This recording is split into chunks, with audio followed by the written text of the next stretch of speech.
Yap, selamat pagi semua. Spesial stock review hari ini kita bahas saham yang lagi ramai diperbincangkan. Ada beritanya ini, saham PANI hingga CDBK anjlok imbas polemik pagar laut di Tangerang. Ini beritanya kemarin ya kayaknya. Saham Pantai Indah Kapuk 2 TBK PANI dan anak usahanya CDBK mengalami penurunan signifikan polemik pemasangan pagar laut di kawasan pengembangan PIK 2. Di sini ada rinciannya. Hari Senin itu turun 0,9, Selasa 9%, Rabu 1,9. Terus kemarin sempat sentuh auto reject bawah ya, PANI sama CDBK-nya. Penyebab penurunan saham PANI dan CDBK menurut Financial Advisor Sekuritas, isu pemasangan pagar laut menjadi salah satu faktor yang mempengaruhi saham PANI dan CDBK. Selain itu, pemberitaan terkait pagar laut mempengaruhi persepsi pasar.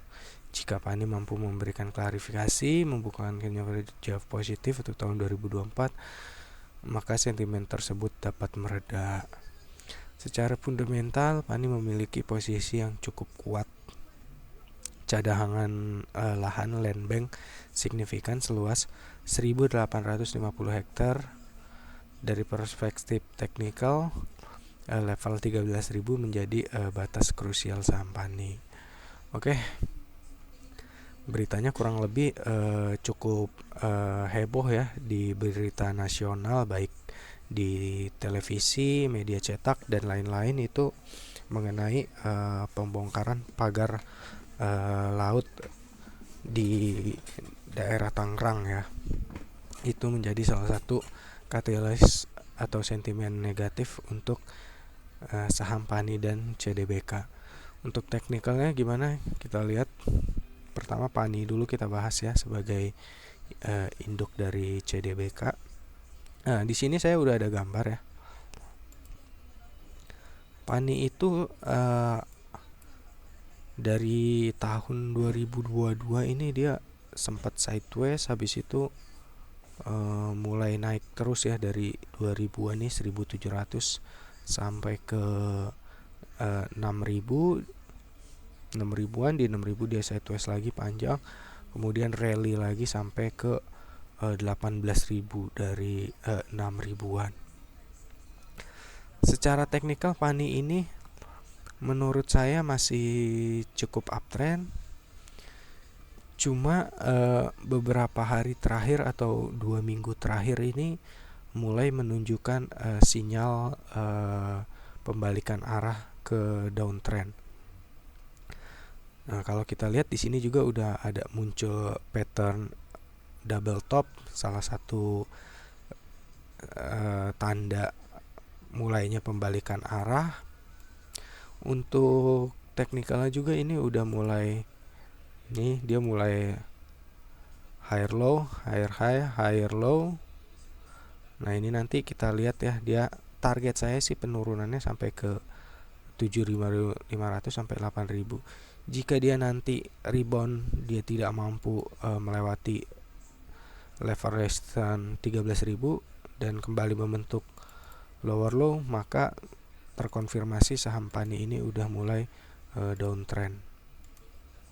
Untuk saat ini belum ya teman-teman, tapi ini udah sinyal pertama ya. Pertama, dia itu membentuk double top pattern. Kedua, dia juga jebol support neckline-nya di 1300 ya.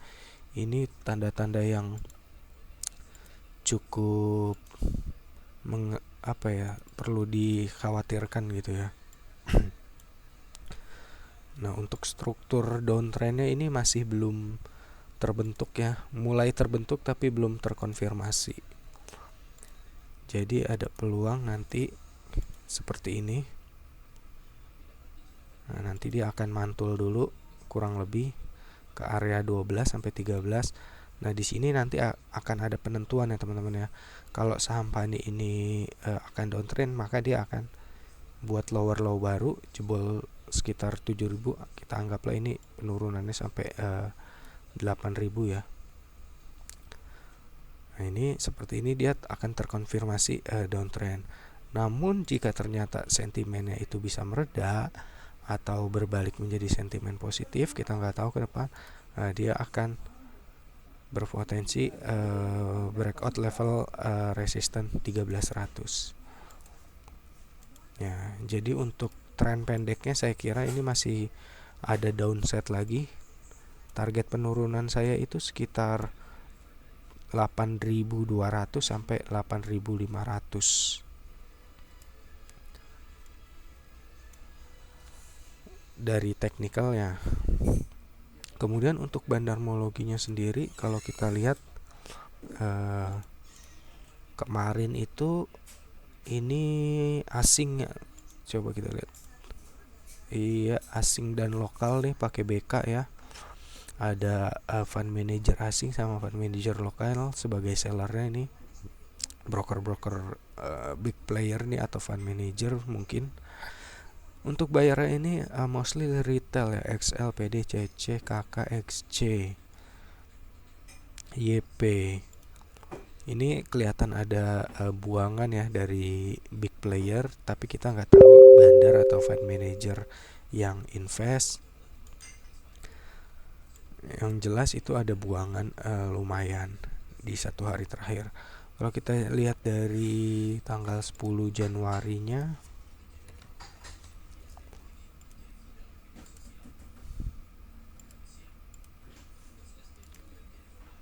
dari tanggal 10 Januari juga sama ya. Tapi ini sebenarnya loh ya, dengan penurunan sedalam ini kurang lebih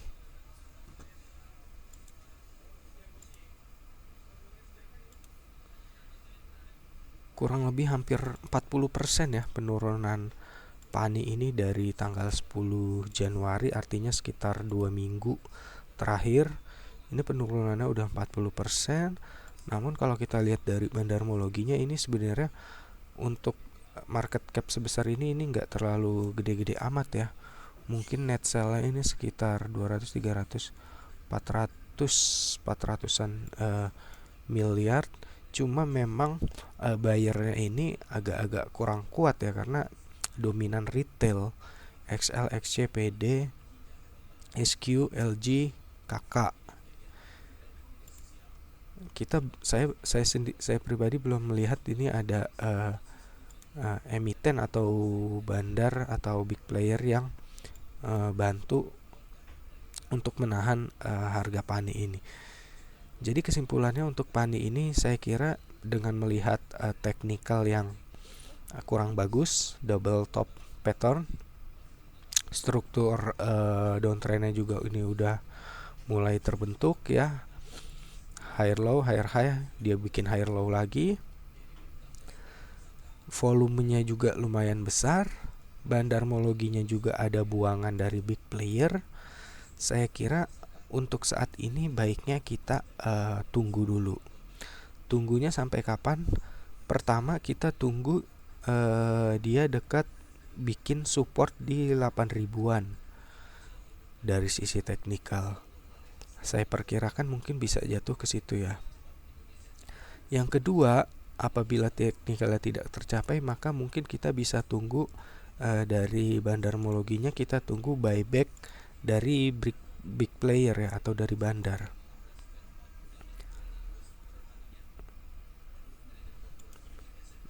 Nah, untuk saat ini dengan penurunan sedalam ini, volume besar, agak beresiko kalau kita cepat-cepat ambil. Apakah ada potensi untuk pembalikan arah? Saya kira ada ya. Tapi saya nggak jamin bisa all time high lagi, belum tentu. Tapi setidaknya dia mentok sini terus ada pantulan sedikit, itu mungkin ya. Tinggal kita lihat nanti ada nggak big player yang buyback atau beli dalam jumlah banyak di saham PANI ini. Jadi untuk kesimpulannya, Pani kita wait and see dulu sambil lihat pergerakan bid offer seperti apa, penurunan volume ya, yang tentu volumenya harus. Kalaupun teman-teman penasaran, saya sarankan untuk cicilnya itu sedikit-sedikit sambil kita menunggu ada akumulasi lagi dari big player.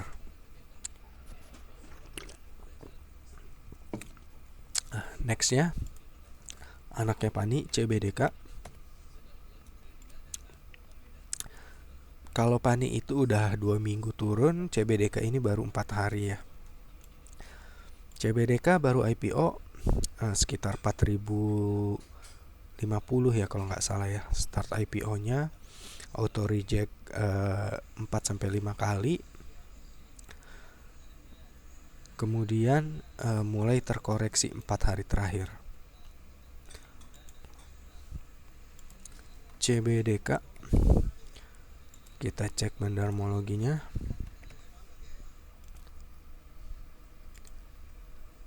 Di hari terakhir ini ada underwriter ya, LG underwriter IPO-nya CDBK ini terlihat ada buang barang lumayan hampir 78 miliar. Kemudian ada BK juga nih kayaknya fund manager, entah asing entah lokal.